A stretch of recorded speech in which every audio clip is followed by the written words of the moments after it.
Hello, children. Today I'm here with a new chapter of Class 7th History, the Delhi Sultanate. The topic which we are going to deal is the slave dynasty. In that slave dynasty, I've divided it into two parts. In this part, we'll discuss about Iltutmish and Qutbuddin Aibak. And in the second part, we'll discuss about the remaining three rulers who ruled India during slave dynasty, and they are Rasia Sultan, Nasruddin Mahmud, and Ghiyasuddin Balban. So, this video will discuss mainly about Qutbuddin Aibak and Iltutmish. Now, this chapter is a continuation of our previous chapter, Turkish invasion. Now, how it becomes its continuation, let's discuss about that first. Turkish rulers. Who are they? Muhammad of Ghazni and Muhammad of Ghor. They are called as Turkish rulers, though they ruled in Afghan, but we call them as Turkish rulers because they both belong to Turkish origin, or their parents belong to Turk. Mahmud of Ghazni and Mahmud of Ghor came to India mainly for looting India and for plundering its wealth and to make their country a prosperous one. Ghazni's full intention was to loot India and to take the wealth. He raided India about 17 times. But when Mahmud of Ghor came after 150 years, his aim was to make a Turco-Afghan empire in India. And to an extent, he succeeded also. He defeated many places and made it under his control. And later, when he left India, he appointed some of his slaves as viceroys and as the officials to look after his territories, which was defeated by him. Qutbuddin Aibak was one among them. And Qutbuddin Aibak was one of the favorite slaves of Mahmud of Ghor. And Qutbuddin Aibak, while he was a slave of Muhammad Ghor itself, he saved his life. So this person, Qutbuddin Aibak, not only as a slave, he was a very brave and a very as a human, he was good. So in this chapter, we'll study about what is a slave dynasty and about the details regarding that. Let's start with the Delhi Sultanate. The period between 1206 and 1526 CE in Indian history is known as the period of Delhi Sultanate. Why we call it as the period of Delhi Sultanate? Because during that time Delhi was ruled by some rulers. They were called as not as Raja or Maharaja, they were known as Sultans. Sultans were the title used by the Muslim rulers. Now, five dynasties ruled India. Dynasties were a group of rulers who is coming under a particular heading or a name or a title. So, five dynasties were there. They are Mamluk dynasty, Khilji dynasty, Tughlaq dynasty, Sayyid dynasty, and Lodi dynasty. And their periods are also given. Mamluk dynasty from 1206 to 1290, Khaljis from 1290 to 1320. Tughlaq from 1320 to 1414, and Sayyid dynasty from 1414 to 1451, and Lodi dynasty from 1451 to 1526. So these are the five dynasties which ruled India, and these dynasties are famous for as a sultanate. Sultans, the rulers were called as sultans because Muslims, they use the title sultans for their kings. Now, what are the sources? Sources are manuscripts, inscriptions, coins, architecture, buildings, and they provide information about these rulers. Manuscripts are handwritten records of the past, inscriptions are written on stones, metals, etc. And so many historians were there. They were called tawarikhs, and these tawarikhs also write so many writings about the rulers, and all these are the information, or all these things gives us information about the sultans. The historians were written, histories were written by learned men and like secretaries, administrators, poets, and courtiers, they all write so many biographies and autobiographies were there, and along with that so many records where their official records are there. So all this gives us information about the sultans and the period we call it as sultanate. Delhi Saltanat. The handwritten works were decorated with gold and silver. It was highlighted and it is called as illuminated scripts. Now let's start with the slave dynasty. The earliest rulers of Delhi were called Mamluk Sultan. So early rulers of Delhi were called, what they are called? They were called as Mamluk Sultans. What is the meaning of Mamluk? Mamluk, it's an Arabic word. It means owned. So these people were slaves or sons of slaves. They were owned by some people. Before that, let me ask you, what is a slave? A slave is a human being. We can say that, like, we can buy and sell such type of people. Means they are owned, like how we own an animal like a cow or a buffalo or an bull, etc. Like that we can buy and sell slaves. They are human beings. Then what is the difference between a slave and a domestic worker? A domestic worker, he works in our house, but we never own him. He can change his workplace. We used to pay them salary or wages, but this slaves, they are not free.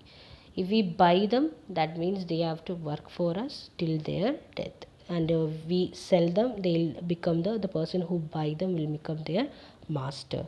So such practice was there, and these Mamluk sultans belonged to such type of group, such type of slaves. Since the sultans were earlier the slaves of Turks or were the sons of slaves, they were called Mamluk sultans.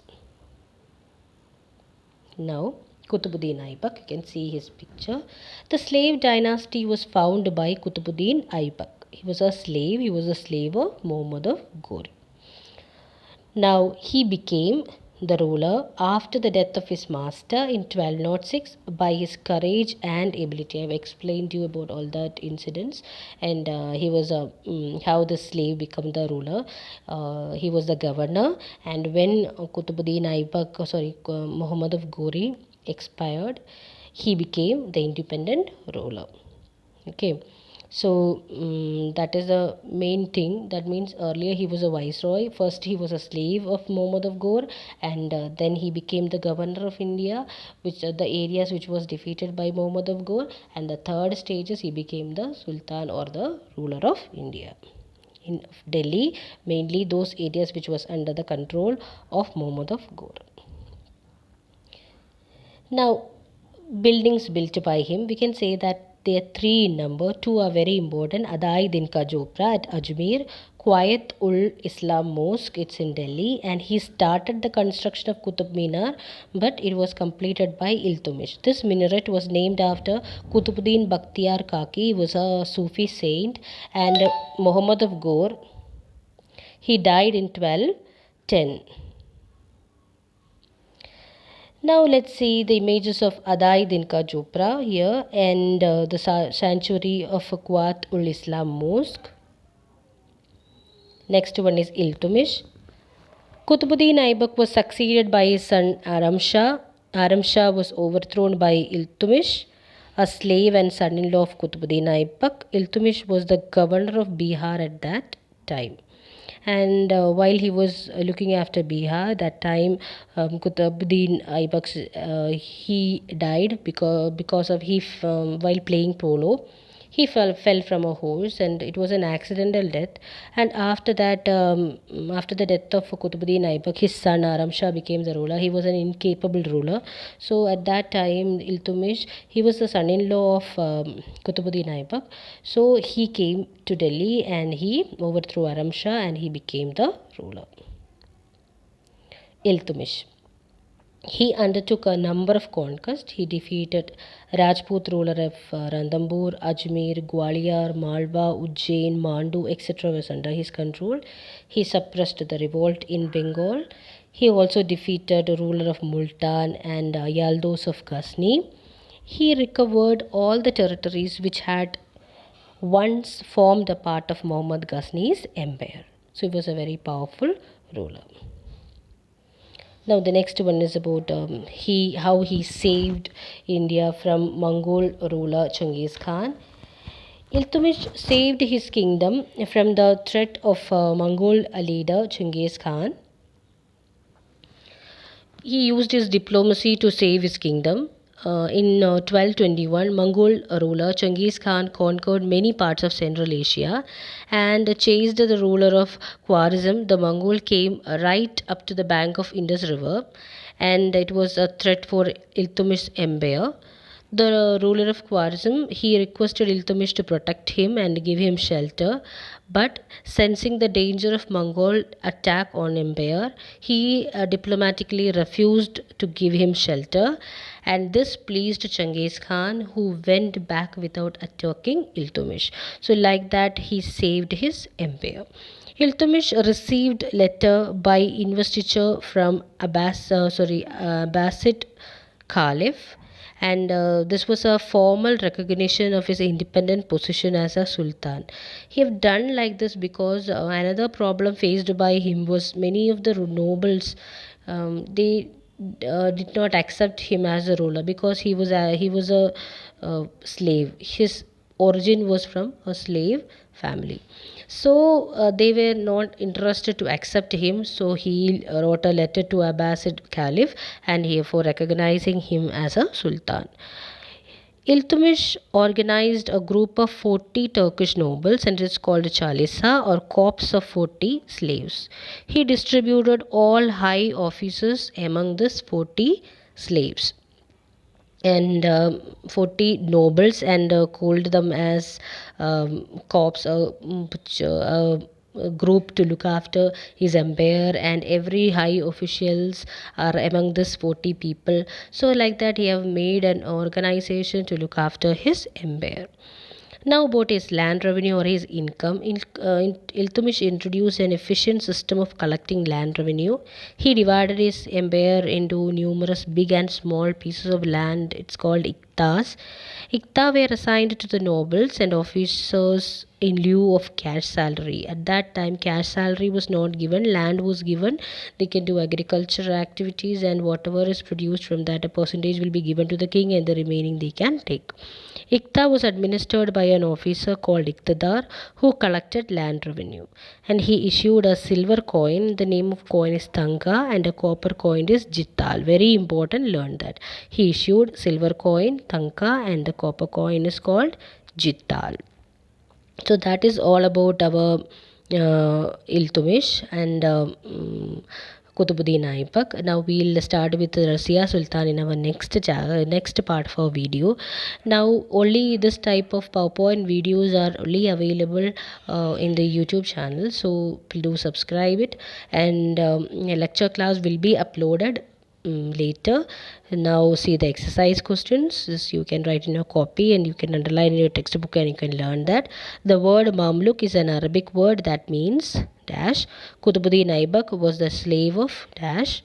Iltutmish organized a group of powerful Turkish nobles called dash. Dash was the copper coin issued by Iltutmish. Each iktas was administered by an officer called dash. Qutbuddin Aibak was succeeded by his son dash. So these are the questions. So you can write that, you can learn that, and wait for the next video. Thank you.